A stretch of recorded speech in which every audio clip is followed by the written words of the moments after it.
अभी तक भी नहीं कर पा रहे। सम्मानित साथियों, 50% लोगों ने उसका फायदा भी उठाया और 50% लोग और कॉन्फिडेंस में, सम्मानित साथियों, सरकार का फायदा भी नहीं उठा पाए। कुछ लोग झगड़े विषाद में मेरी सरकार है खाई खोदने पे लग गए। कैडर तब भी 5 साल के लिए बंद रहा।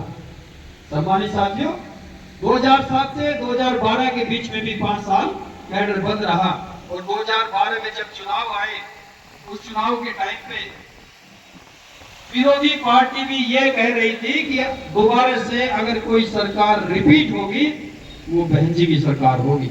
विरोधी भी कह रहे थे, लेकिन जैसे ही कार्यकाल पूरा हुआ और एक चुनाव आयुक्त थे उस टाइम पे, सम्मानित साथियों, उन्होंने मूर्ति ढकवाने का, हाथी ढकवाने का, पारक ढकवाने का आदेश जारी किया और पूरे देश में उस प्रचार को विरोधियों ने और जो मीडिया के लोग हैं उन्होंने उस प्रचार को उठाया। और सम्मानित साथियों, उस नेगेटिविटी प्रचार के तहत हम लोग सरकार नहीं बना पाए। 2017 आ गया, कुछ उम्मीदें जागी, लेकिन 17 में भी हम लोग, सम्मानित साथियों, अपने कैडर के माध्यम से कुछ कर नहीं पाए, क्योंकि कैडर हम लोग 12 से 17 के बीच में भी अपने बीच में, अपने बच्चों के बीच में नहीं दे पाए। और 2003 से 17 के बीच में जो 14 साल का अंतराल था, 2003 में कैडर ब्रेक हुआ, पूरी तरह नहीं। कैडर हम उनके बीच में देते रहे जो लोग हम आपस में बैठे हैं, उन्हीं के बीच में कैडर दिया, अपने घर चले गए।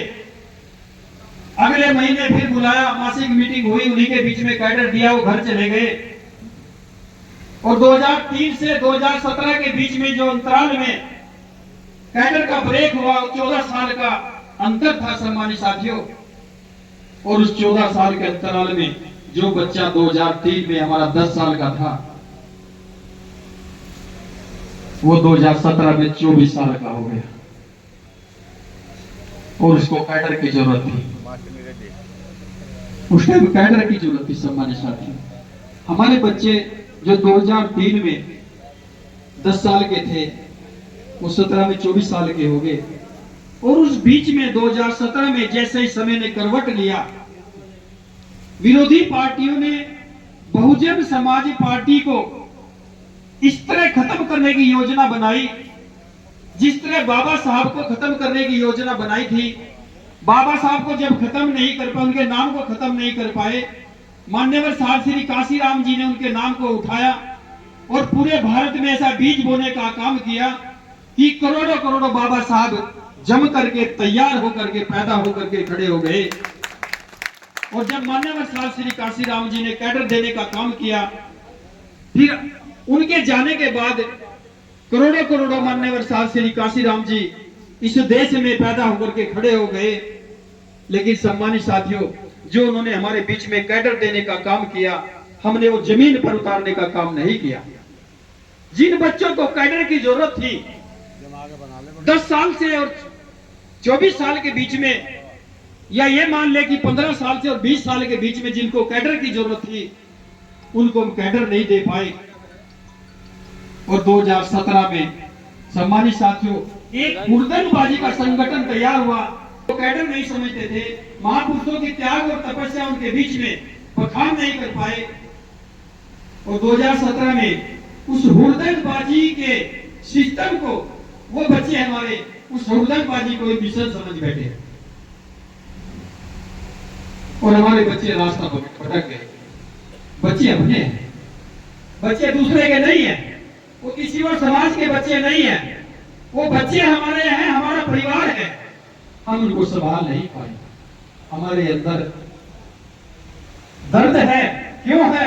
इसलिए है कि वो एक परिवार के बच्चे, अगर किसी को जेल में जाना पड़ा, उसका परिवार, उसके माँ बाप के अंदर कितनी पीड़ा है वो समझ सकते हैं। कितने बच्चों को जेल में जाना पड़ा, कितने बच्चों की जिंदगी खराब हुई, कितने बच्चे अब बिजनेस से भटक गए, कितने बच्चे बर्बाद हो गए। सम्मानित साथियों, और उस हुड़दंगबाजी को मिशन समझ करके दूसरी पार्टियों ने, विरोधी पार्टियों ने उसको हाथों हाथ लेकर के सम्मानित साथियों फंडिंग करने का काम किया। और बहुजन समाज पार्टी को जब बाबा साहब को तोड़ ना पाए, उनके नाम को ना तोड़ पाए, साहब श्री कांशीराम जी को नहीं तोड़ पाए, फिर उन्होंने बहुजन समाज पार्टी को तोड़ने का प्लानिंग बनाया। और उसके बाद भी सम्मानित साथियों आज की डेट में बहुजन समाज पार्टी को भी जब तोड़ नहीं पाए, बाबा साहब की मूर्ति को उठा करके, हाथ को उठा करके वो झूठा ड्रामा करने लगे कि संविधान की रक्षा हम करेंगे। सम्मानित साथियों जब बहुजन समाज पार्टी को भी तोड़ पाए, उस संविधान को हाथ में उठा करके ड्रामा करने लगे कि संविधान लूट रहा है, संविधान लूट रहा है। भाई तुम्हें क्या दर्द है संविधान लूटने का? संविधान लूटने का तो हमें दर्द है, संविधान लूटने का तो आपको दर्द है, हमें दर्द है। संविधान लूटने का, संविधान खत्म हो गया तो उसका दर्द हमें है सम्मानित साथियों, क्योंकि संविधान से अगर किसी को सबसे ज्यादा लाभ मिला है वो सर्वे समाज को तो मिला ही मिला है, मात्र शक्ति को तो मिला ही मिला है, लेकिन इस देश के दबे कुचले लोगों को सबसे ज्यादा लाभ मिला है सम्मानित साथियों। और उसको बहुजन समाज पार्टी की राष्ट्रीय अध्यक्ष आदरणीय बहन कुमारी मालती जी जितने बखूबी तरीके से संविधान की रक्षा कर सकती है। सम्मानित साथियों हम कैडर के पद पर बैठे हैं, आप लोग अच्छी तरह समझते हैं, आपने सरकारें देखी हैं, आपने दर्द देखे हैं, कहां से पार्टी चली है, कहां कहां आपने किस किस तरह हिचकोले लिए हैं, कैसे अप डाउन आए हैं, वो परिस्थिति सब आपके सामने है। अभी सांसद महोदय हमारे बीच में बता रहे थे सम्मानित साथियों कि दर्द आपके बीच में है, हमारे बीच में है। बहुत सारे ऐसे मुकाम देखने को मिले हैं कि पूरी पार्टी को तोड़ने का काम कई बार हुआ है, लेकिन सम्मानित साथियों मैं कहना चाहता हूं कि सबसे पहले इस कैडर में आप लोगों को सीखना पड़ेगा अनुशासन। सबसे पहले अनुशासन सीखो, क्योंकि ये अनुशासन कैडर का पहला हिस्सा है। हम कैडर नहीं दे रहे क्योंकि बहन जी ने कहा है अभी कैडर मत दो। कैडर तब देना जब आपकी सेक्टर कमेटी, बूथ कमेटी तैयार हो जाएगी।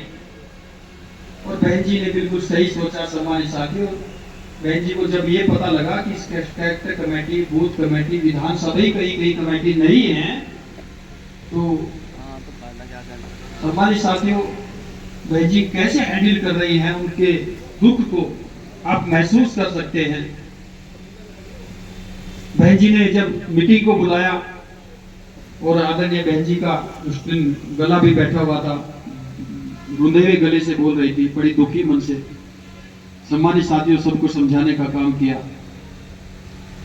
और दर्द, कितना बड़ा दर्द सम्मानित साथियों, आपके बारे में, परिवार के बारे में ट्वीट बहन जी करती है, तो कितना बड़ा दर्द होगा। आप अपने बच्चे को अलग करके देख लो, आपके अंदर क्या बीतेगी। आप अपने परिवार में अपने भाई को, अपने भतीजे को सम्मानित साथियों एक बार अलग करके देखो, आपके दिल पे क्या गुजरेगी। लेकिन आदरणीय बहन कुमारी मालती जी इस देश के परिवार के लिए, बहन जी कहती है मेरा कोई परिवार नहीं है, अगर वो मिशन का हिस्सा है तो मिशन का हिस्सा समझे, और वो ही तभी मेरा परिवार है। अगर कोई मेरा परिवार है तो पूरे भारत का वर्कर, जो मिशनरी वर्कर है, वही मेरा परिवार है। ये बहन जी ने बोला।